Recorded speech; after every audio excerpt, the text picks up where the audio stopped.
7. Mess Rehearsal. First, I want all of you bees to put on your antenna, said Miss Diz. Real bees use their head bobbles to smell and feel things. But ours were just made of pipe cleaners and styrofoam balls with glitter on them. They were attached to a plastic headband thingies shaped like a great big upside-down U. Last year, the third graders used the baubles for a play about butterflies, so the headbands were a little stretched out by their gigantic third grade heads. When we were ready, Miss Diz went to the music cupboard. She handed each drummer 2 red tapping sticks. We use the sticks for music time. They are our instruments. Only, really, I would rather have a drum set. Or a tuba.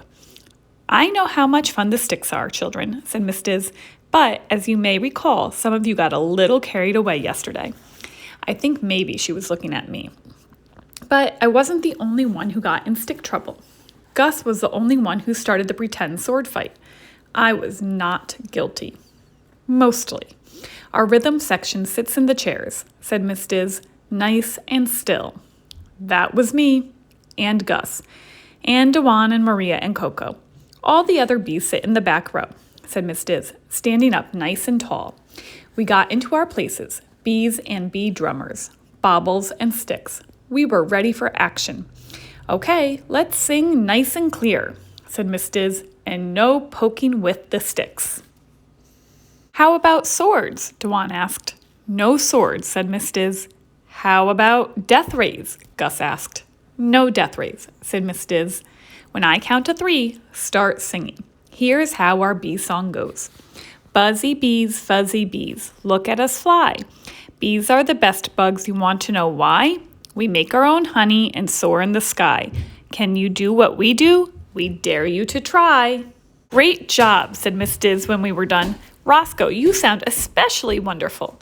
But we need to hear the other kids too. He's blowing out my eardrums, Miss Diz, Coco complained. My head bobbles keep falling off, Wyatt said. Miss Diz took a deep breath.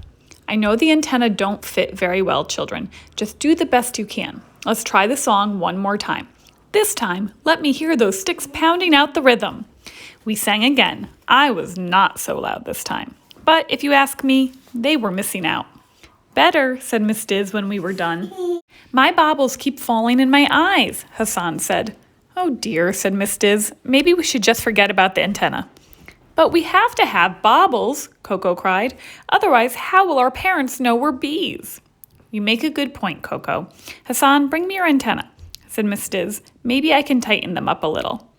While Miss Diz worked on Hassan's baubles, Maria started tapping her sticks. Dewan tapped along. Gus tapped too. On my head.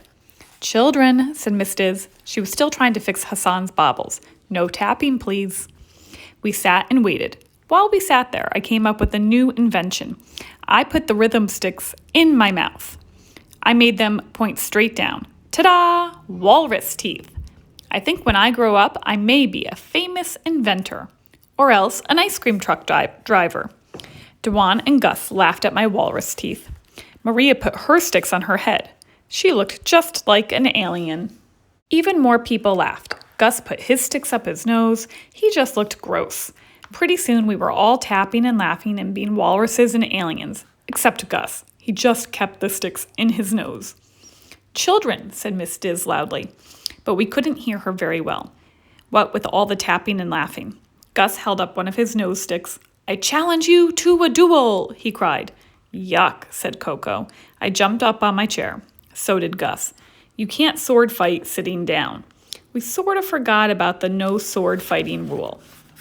Roscoe, Gus, children, Miss Diz held up her hand and put a finger to her lips. Quiet down now. We got very quiet. Gus and I froze on our chairs. Miss Diz pointed to the doorway. Mr. Goosegarden was standing there. He is the principal. That is the big boss of the school. He is mostly nice.